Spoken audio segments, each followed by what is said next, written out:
When you know within yourself that there's something you want to do, and I believe that all of us were born with a purpose, that all of us have something that we are supposed to do, that all of us have some goodness within us, and that goodness gives us a responsibility to manifest our greatness. And when you know that, you can feel it in your guts, and you know that you're deliberately operating below your potential, you've gotten comfortable, you stop expanding, you stop stretching, you stop challenging yourself. Let me share something else with you. Not only is it possible for you to have your dream, but it's necessary. It's necessary that you have it, that you work on it, that you develop yourself, that you go for what is yours in the universe. I was in my comfort zone. I was doing just enough to get by. I was working on a job. They paid me just enough to keep me from quitting, and I worked just hard enough to keep from getting fired. How many know people like that? Blink your eyes if you understand what I'm talking about. I was parked. I knew I could do more.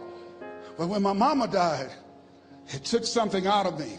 When I went through a divorce, it took something out of me. When my best friend died, it took something out of me. I parked.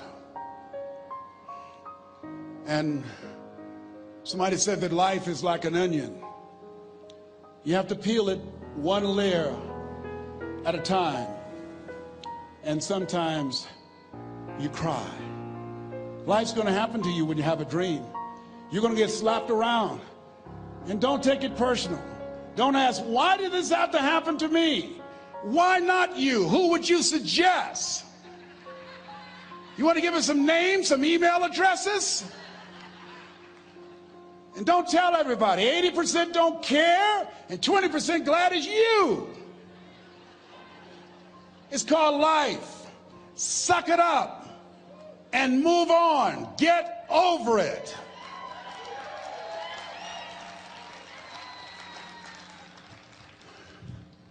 It happens to everybody. Here's the other thing: as you look at your goals and look at your dreams, when you're going through some stuff, repeat out to me, please. When things go wrong, don't go with them. Yes, write that down. When things go wrong, don't go with them. When you're working on a business deal, you're counting on some money. Someone said you will get the loan, and it falls through. You have an event, and the people that you thought would be there and support you, they don't come through. Or someone turns against you, or you get ripped off. It's going to happen to you. Happened to me. Someone stole all my products, my database, over 180,000 names and addresses. It's not personal. It's going to happen to everybody. It does. 8 out of 10 millionaires have been financially bankrupt. Walt Disney had he filed bankruptcy 7 times and had 2 nervous breakdowns. It's called life. But I got a saying: when life knocks you down, try and land on your back, because if you can look up, you can get up. You've got the power in you to do that. You've got something special. You've got comeback power. Here's the other thing. Let us say together, it's possible. It's necessary. It's me. Yes, write that down. It's me. Take ownership for your life. Nobody can live your dream for you but you. Nobody's going to take care of your business like you. Stop coming up with excuses. Don't give yourself permission to continue to live a small life. You can't fit a big dream into a small life. Give yourself permission to go for it, to test yourself, to challenge yourself, to live full. I like the saying, always strive to get on top in life, because it's the bottom that's overcrowded. The reason you're here is because there's something in you that says, I can do more. This just can't be it. There's something in you. There's a calling on your life. There's something in your heart that caused you to get dressed and spend the money to go to seminar after seminar and listen to message after message and speaker after speaker. Because there's something in you that tells you this is not it for you. You have not peaked here. There's more in you that you are expressing. Eye has not seen, ear has not heard, nor has entered the heart of mankind what's in store for you if you challenge yourself, if you persist and persevere. If you take ownership for your life. George Bernard Shaw said the people that make it in this life, they look around for the circumstances that they want, and if they can't find them, they create them. Create what you want. You have the power in you to do more than you can ever begin to imagine, to control your destiny, to make a difference in our children, to make a difference on the planet, to make an impact. Let us say together, it's me. And let us say together, it's hard. Say it like you know it. Say it's hard. Ladies and gentlemen, it's hard. There are people who have seen their retirements taken away from them by the corporations that they work for. They were within 2 or 3 years of retiring, and they had it taken from them. The #1 entrepreneurs in this country now are senior citizens. The #1 employer, #2, McDonald's and Walmart. And there's nothing wrong with those jobs. I guarantee you those people did not have a plan to end up living their lives at the end of life with those types of jobs. And they didn't have a plan like you have, and while you're investing in yourself, not to. And it's hard. There are people making choices between purchasing prescription drugs or paying for gas or a mortgage note. It's hard when you're working on a job for 20 years, 30 years, give them some good years, and then they come in and tell you, we've downsized. In other words, you're fired. And then you have to start all over again. How many of you know it's hard? Raise your hands, please. It's hard. And it's not fair. One of the things I like about T. Harv is he talks about work and investing in yourself. It's not fair when people are going up against that kind of stuff to tell them just think positive and be enthusiastic and everything will work out all right. Ain't that kind of party. It's hard. Life will put some knots on your head. I bought my first home for my mother. I was rushing, didn't know what I was doing, and I bought a home that had a lien against it. And they called me, Mr. Brown, yes, there's a lien against your property. We need $55,000 if you're going to stay there. Wait a minute, sir. I just bought this home. The guy told me there were no liens against it. I'm not the one that owe you the money. You should have checked that out, Mr. Brown. Come on. I called my attorney. We followed up. Yes, Les, there's a lien against the property. But he told me there were no liens. He lied, obviously. Oh, my God. He told me he wanted to help me because he admired the fact that I was buying this home for my mother and that he was adopted, and he identified with me. Les, he suckered you. He played you, man. So what? Well, would they take payment arrangements? What about $5,000 a month? They want all the money, Les. They want all the money, or you're going to have to get out. The house is going up for sheriff sale. Do you have it? No, I don't have it. Can they give me some time? Tell them to give me 3 months, please. Give me 3 months. My mother's in her 70s, man. She has a bad heart. Don't do this to me. This is my dream. Don't do this, man. Please, let me talk to them. Les, I'm talking to their attorney. They don't want to talk to you. I've got to talk to their attorneys. Do you have the money? No. Will they give me 3 months? No. What about 2 months? No, Les. They want the money in 7 days. Oh, my God. Let me call you back. I'm not sure. And I walked the floors thinking, God, how could this happen to me? I got to figure this out, huh? I got to figure this out. And it seemed like the days were just ticking off, ticking off. Thursday, I had to call them and let them know. They called me, Les, do you have the money? No, I don't. Friday, you have to leave. The sheriff will be there. You're going to have to leave, Les. They're going to take my house. What about my down payment? You lost it, Les. You lost it. Okay. I got to go. Yes. I prayed, Lord, please, if you show me that you're real, if you're really real, you think Paul worked for you, you haven't seen anything. Don't let me lose this house and watch what I'll do for you. I was trying to cut a deal. Have you ever tried to cut a deal? It's amazing how spiritual you get when you get in trouble. You know what I mean? When I was diagnosed with prostate cancer, I was going to bed with the Bible and the Holy Quran and Science of Mind and Joel Goldsmith, everything I could find. I was praying to Jesus, Yahweh, Melchizedek, everybody. I was calling on everybody. It's amazing. And here I was walking the floor at 3 o'clock in the morning, and I had to go and wake my mother up. I got on my knees and I said, Mama, I said, I need you to wake up. She said, what's wrong, Leslie? I can hear you walking back and forth. I'm not asleep, son. I said, there's something I need to tell you. She said, your eyes are red. Why are your eyes red? Because I feel so stupid now. Why? We got to move tomorrow. Why, Leslie? There's a lien against the property, and they want $55,000, and I don't have it. And we're going to be set out tomorrow. We have to go back to Liberty City. So she said, it's okay. I don't like this house anyhow. I said, why? She said, because of my arthritic knees, it hurts my knees when I go up the steps. I said, and why didn't you tell me? Because you were so happy. I just said it because you were happy. I'll live in a shack with you, boy. I love you. It's not the house. I love you. I love all my children. I said, thank you, Mama. Thank you. And the next day when we were in the truck going back to Liberty City, and we pulled down 68th Terrace, the neighbors came out and said, wow, Mamie, y'all coming back? Are you back? Yes. What happened to the home your boy bought for you? Those boys you adopted. Leslie didn't do a title search. He made a mistake.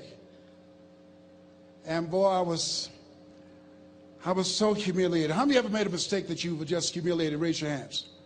I was devastated. I was taking the furniture off the truck, and my mother came, and I was crying. And she said, boy, I said, yes, ma'am. She said, hold your head up. I said, Mama, I can't. She said, hold your head up. I said, why? Look what I've done. She said, it's okay. It's okay. You are going to make a lot of mistakes in life, young man. You're going to fail your way to success. You have nothing to be ashamed of. Keep your head up and take that furniture back in the house. I said, yes, ma'am. And I learned something from that. If you ever go through something, hold your head up. If you ever make a mistake, hold your head up. If you ever do something that everything goes wrong, life catch you on the blind side, hold your head up. It's not over. Goethe said, that which does not kill you will make you stronger. Hold your head up. Shake someone's hand on your right and left and say, hold your head up.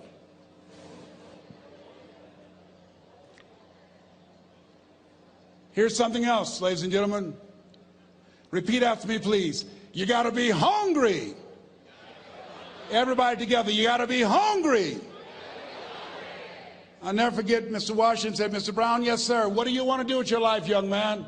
I said, sir, I want to be a disc jockey. He said, Mr. Brown? I said, yes, sir. He said, you got to be hungry. I said, what do you mean by that? He said, people that are hungry are willing to do the things today others won't do in order to have the things tomorrow others won't have. People that are hungry are willing to invest in themselves. People that are hungry will go to seminars and workshops. People that are hungry are always searching, always seeking higher ground. So how do you want to make it? I said, I want to be a disc jockey. He says, good.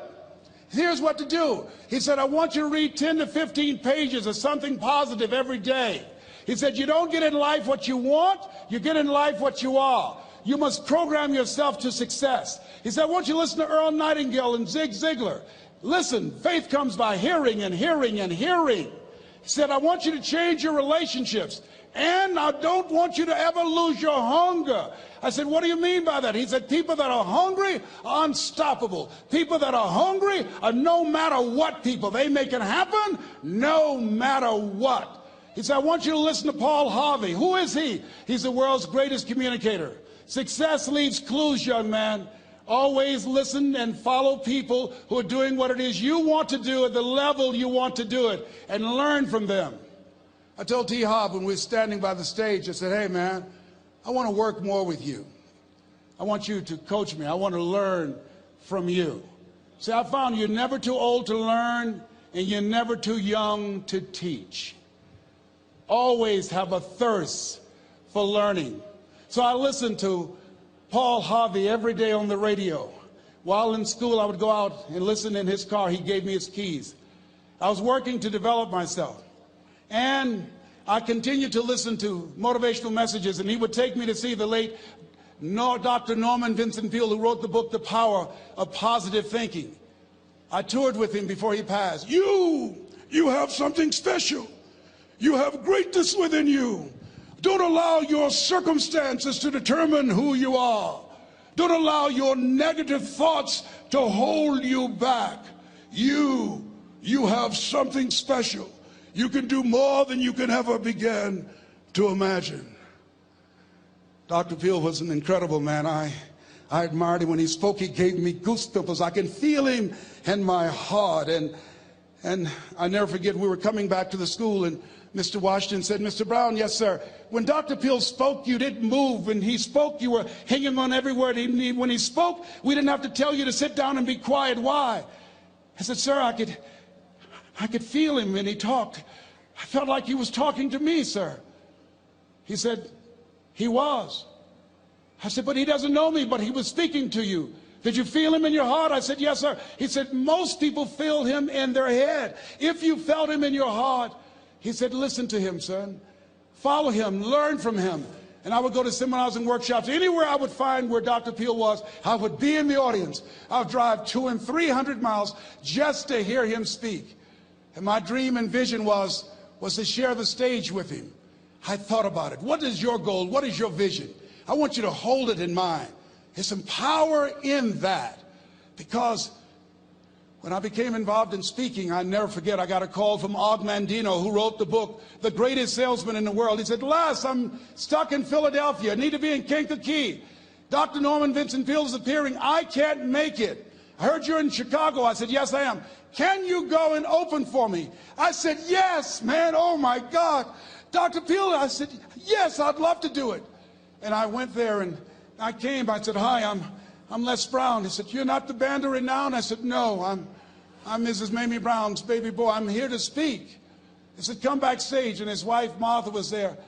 And she said, Papa, Les Brown is here, the speaker. And he said, Les Brown, shoot for the moon. Because even if you miss, you'll land among the stars. I said, sir, that's my quote. I wrote you when I was in the 11th grade. I was a part of a special education class project. That's my quote. He said, I know. I end all my speeches with that quote. And Dr. Peale had a great sense of humor. A young man was backstage, and I had so many questions to ask him, and my mind froze up, and the young guy said, Dr. Peale, how old are you? And he was up in age. He said, Sonny, I'm 92. The young man looked at him and said, I don't know if I want to live to get 92. He said, that's because you've never been 91. So I did the things that Mr. Washington suggested. I listened to motivational tapes on a regular basis. I would go to seminars and workshops whenever Zig Ziglar and Dr. Dennis Waitley and Jim Rohn would come to town. And I said, sir, what do you want me to do now? He said, Mr. Brown, I've given you everything that I can give you. He said, develop your mind, put your money where your mouth is, continue to learn how to be an effective communicator, because once you open your mouth, you tell the world who you are. And always surround yourself with OQP, only quality people. So I went to apply for a job on Miami Beach. WMBM radio station. Milton Butterball Smith was the program director. Hello, Mr. Butterball. How are you, sir? My name is Les Brown, sir. I'd like to be a disc jockey. He said, young man, you have any journalism in your background? I said, oh, no, sir, I don't. You have any experience in broadcasting? I said, no, sir, but I practice all the time, sir. Let me audition for you, sir. Let me show you how good I am. All I need is a shot, sir. He says, no, we don't have any job for you. How many ever been rejected? Raise your hands, please. I was devastated. I went back and I told Mr. Washington, I said, Mr. Washington, they said no. He said, don't take it personally. Most people are so negative, they have to say no 7 times before they say yes. He said, you got to be hungry. Know your vitamin. Go back again. I said, yes, sir. Hello, Mr. Butterball. How are you, sir? My name is Les Brown, sir. I like to be a disc jockey. Young man, weren't you here yesterday? Yes, sir, I was. Didn't I tell you no yesterday? Yes, sir, you did. Then why are you back today? Well, sir, I didn't know whether or not somebody was laid off or somebody was fired, sir. Nobody was laid off or fired. Now, get on out of here. I came back the next day. Hello, Mr. Butterball. How are you, sir? My name is Les Brown, sir. I like to be a disc jockey. I know what your name is. Weren't you here the last 2 days? Yes, sir, I was. Didn't I tell you no the last 2 days? Yes, sir, you did. Why are you back? Oh, sir, I didn't know whether or not someone got sick or someone died, sir. No one got sick or died. No one was laid off or fired. Now, don't you come back here again. I came back the next day talking loud, looking happy like I was seeing him for the first time. I said, hello, Mr. Butterball, how are you? He looked at me with rage. He says, go get me some coffee. I said, yes, sir. My favorite book says, the greatest among you will be your servant. How many of you are serious about your goals and dreams? Raise your hands. Very good. Write this down. Provide more service than you get paid for.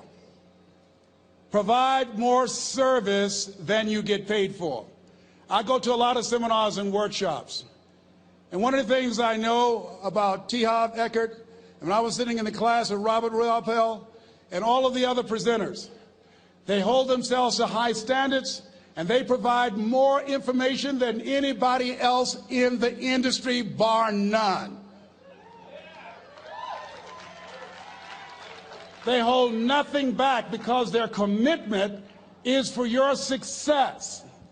And when you hold yourself to high standards, write this down, impact drives income. That's why you're here. Because the training, the seminars, been making a difference in your life. If they did not have impact, 200 or 300 people would be here, if that amount. Impact drives income. So I became the errand boy for the disc jockeys. I would go get their lunch and their dinner, and I would bring it to them in the control room, and I'd watch them working the control boards, knowing my time will come. Write this down. I expect to reach my goal. Yes, you want to operate with a spirit of expectation. I expect to reach my goal. So I started preparing for the next position. Never forget one quote that I heard. As you look at your life, you look at your goals and dreams. It's better to be prepared for an opportunity and not have one than to have an opportunity and not be prepared. If you expect to reach your goal, prepare yourself now. And so then pretty soon, the guys at the station, they begin to take a liking to me. Write this down. Build relationships. As you're aware, people deal with people that they know, like, and trust. And so they would say, Leslie, yes, sir. Come here, yes. Come outside. Who did this? Oh, your car? Yes. Who cleaned my car? I did, sir. I would wax their cars on the weekend, inside and out. How much do you charge? Oh, nothing, sir. I just wanted to help out. I was providing more service than I got paid for. I was building relationships. They said, whoa, look here. Donna Ross and the Supremes are coming to town. The Four Tops and the Temptations. Here are my car keys. Pick them up for me. Take them to the Fontainebleau Hotel on Miami Beach. I said, yes, sir. I would drive them all over Miami Beach in their big, long Cadillacs. I didn't have any driver's license, but I was driving like I had some. Then one day, it was a Saturday afternoon, a disc jockey by the name of Rockin' Roger was drinking while he was on the air. It was a Saturday afternoon, and I was the only one there. Rockin' Roger got so drunk, he could not complete the show. He started slurring his words. He's about to fall off the chair. And there I was, looking at him through the control room window, walking back and forth, young, ready, and hungry. I was saying, drink, Rock, drink. Drink, Rock. I'd have gone and get him some more if he'd asked me to. Then pretty soon the phone rang. It was the general manager, and I answered the phone. I said, hello? He said, young boy, this is Mr. Klein. I said, I know. He said, Rock can't finish his program. I said, I know. He said, would you call one of the other DJs in? I said, yes, sir. I said to myself, he must think I'm crazy. I called my mom and my girlfriend, Cassandra. I said, y'all come out on the front porch and turn up the radio. I'm about to come on the air.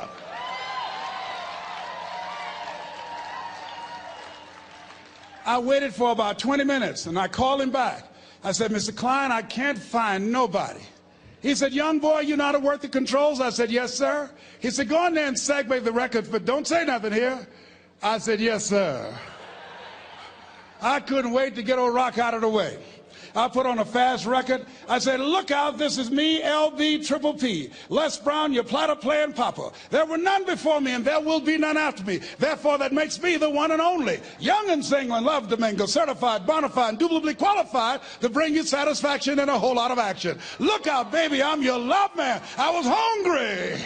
I was hungry. Get old man a round of applause. I was hungry. I was hungry. You got to be hungry. Shake someone's hand on your right and left all around you and say, you got to be hungry. You got to be hungry. To get those dreams out of your head and step into your greatness, you got to be hungry. To get those ideas, that talent, that gift out of your system, you got to be hungry. To get up off the canvas of life and understand what Willie Jolly meant, that a setback is a setup for a comeback. You got to be hungry. People that are hungry are willing to do the things today others won't do in order to have the things tomorrow others won't have. How many of you got value out of what you've heard thus far? Raise your hands, please. Very good. I'd like to leave this with you. I don't know what your goals are. I don't know what you want to do. Here's what I know about you. You have greatness within you. Here's what I know about you. I can help you to live full and to die empty. I can show you what I've learned. If anybody told me that I would be doing what I'm doing now, I leave here today, I go to New Orleans and speak there, then I'll be flown to Barcelona. If anybody told me, given my circumstances, born in an abandoned building on a poor section of Miami, Florida, called Liberty City, both my birth parents stood up and said, hello, son, I would not know either one. Being labeled educable mentally retarded, put back from the 5th grade to the 4th grade, failed again when I was in the 8th grade, no college training. Anybody told me the principles that I would teach you, that they would have the impact that it has had on my life. This Les Brown that you see, I did not know he existed. And I tell you that you have greatness within you. You have the ability to do more than you can ever begin to imagine. Come into the room with me. And I guarantee you your life will never be the same again. I like to leave this with you. I don't know what your goals are.